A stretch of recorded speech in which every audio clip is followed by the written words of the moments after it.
I mean this sincerely. This is not I'm very facetious about a lot of things.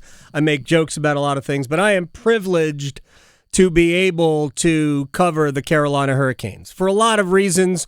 One, I get to talk to a lot of these guys. I don't know, we're not friends, but I know how good the people are in that locker room who play. And then I get, do you have the clip, Victoria? Then I get the chance to see stuff like this on a regular basis. Now a chance for a break. Raanta comes all the way out to play away from Middleton. And then Raanta, Mercy gets across. He's still got to get to the blue paint. The Canes somehow survive that. And Raanta in the middle of it all. Oh, Antti Raanta is having himself a highlight reel night. It was amazing. Mike Maniscalco, the voice of the Hurricanes. I'm on the fifth floor watching this going, wow. And Antti Raanta joins us here on the Adam Gold Show. How you feeling today, sir? I'm doing good. Thanks for asking. So have you seen the video of that yet? Yeah, I think probably 20, 30 times already. So, there's been back and forth thinking what happened there, but, it's just pure instincts and good thing that the puck stayed out of the net. You made 2 saves on it. I don't know if you get credit for the first one. You should get credit for the second one because I don't know if it was on net or not because it was above the face-off circle and so were you. Just what did I have so many questions about this. Did some of the players, do you laugh when that whole sequence finally calms down? Did anybody skate past you just like chuckling? Yeah, I think guys were probably first they were shocked at what's going on in the bench, but obviously when things got calmed down a little bit, I think that was probably when they saw the replay. That's when the laughing starts and like that. But as a goalie, you're so into the game, and you kind of just try to keep your focus into the game and don't get your emotions get too high. So you just try to focus on what's going to happen next. But obviously after the game, you have a laugh in the locker room, and you watch the coach's face, and they're like, "What's going on now?" So just one of those nights where things are bouncing in your way, and you make a Superman jump, and it just hits your stick, and everything is going your way. So just happy to be able to keep the puck out of the net. I was listening to your post game interview in the locker room. We're doing the post game show, so we aired that, and I appreciated the fact that you understand this is entertainment, and the fans want to be entertained. And that was supremely entertaining. So from the fans' perspective, thank you for that. What was going through your absolutely. What was going through your head when you just started coming out of the net at that?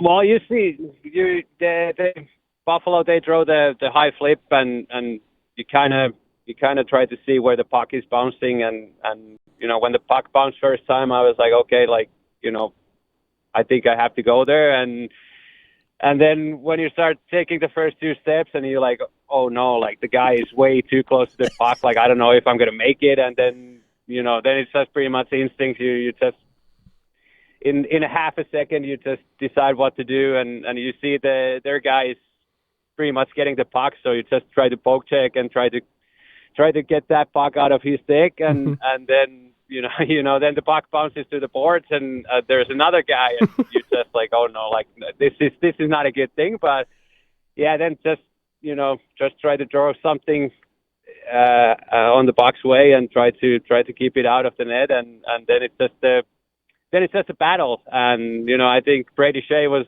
doing a good job in the covering the net, and we were laughing after the game. He was like, I think I was doing a good job at the net. Like I was on my stance, and my stance was really good, and like that. So it's all fun after the game, but obviously it's great thing that it went this way and not went to the net, because then it wouldn't be so much fun to talk about it. Right, we wouldn't be laughing as much, but it was still a sight to see. Antti Raanta is joining us here on the Adam Gold Show. On a serious note, and I've probably had more conversations with you about kids than we have hockey, and I don't mean that this.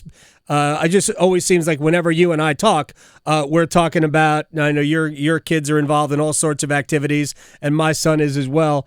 But I'm curious. This it's not really opportunity. I guess it's opportunity, but bad circumstances with Frederick Anderson getting the diagnosis that he's got a blood clotting issue.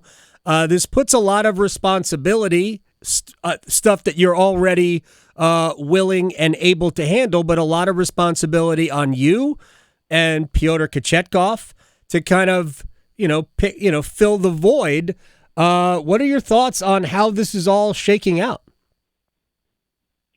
Yeah, obviously, shocking news pretty much when we heard that Freddie has the health issues, and then obviously the first thing is just hoping that everything goes well with Freddie, but obviously the games keeps coming, and it's just I think the mindset pretty much stays for me the same. Like obviously when Freddie is healthy and when he's playing good, that he's playing probably a little bit more, and he's the number one guy. So now it's just just focusing and just working hard on the practice and getting ready for the games. And whenever it's your turn to play, you try to give your best and give the guys a chance to win. And that's pretty much all what it's going to be now in next game when that comes.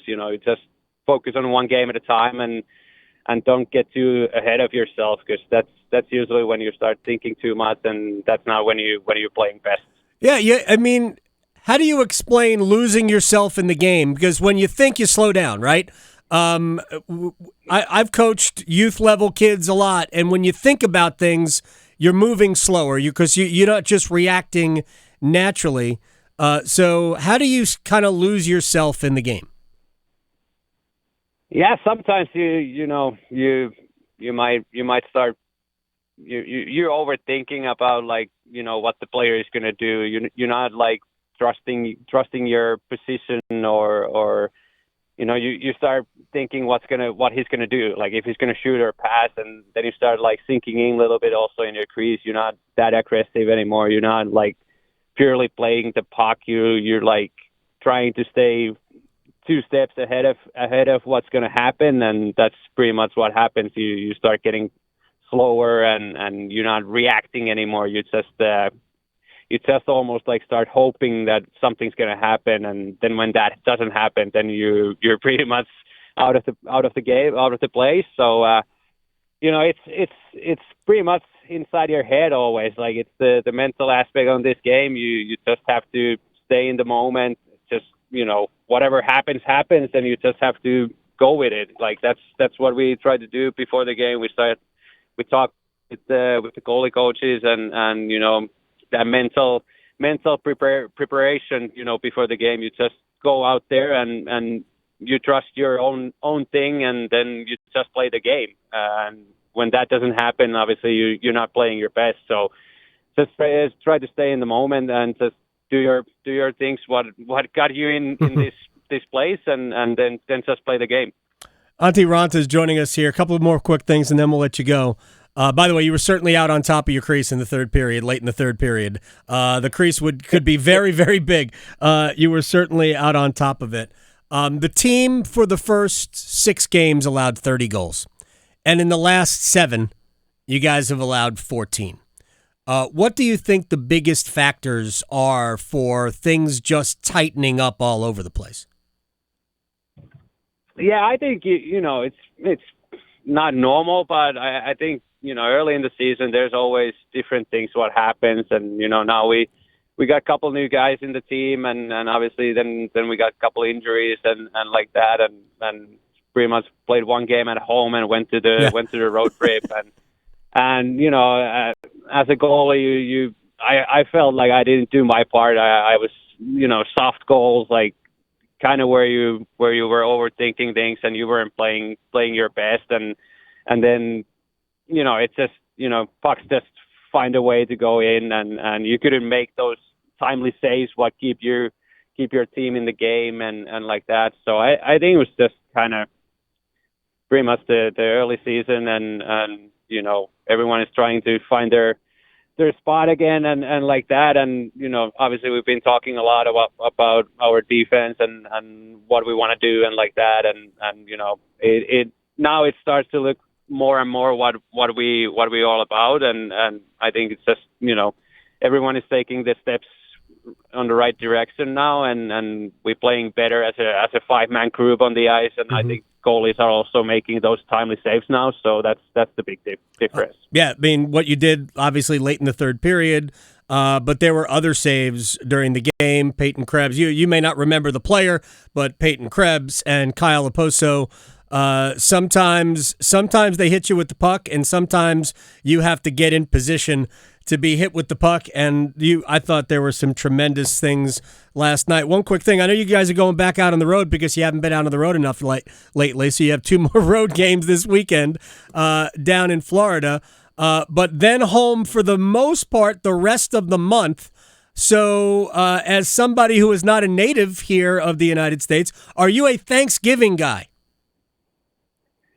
Yeah, a little bit. Obviously it's always I think the Black Friday is the bigger thing than the Thanksgiving for our family, but I think most of the parts of this is my 11th year now in the U.S., so I think I've been on the road pretty much out of, if I would say 7 times out of 10 years, I've been on the road for Thanksgiving. So we've been having the team dinners and like that, so you get a little feeling of it. So I think this year we actually going to have a day off for the whole Thanksgiving, so that's going to be special. So maybe do something with the family, and maybe get some Finnish Thanksgiving going on or something like that. So it's going to be fun, and obviously it's a great day to have, and you really start appreciating it more and more when you live here longer. What would Finnish Thanksgiving be? What would the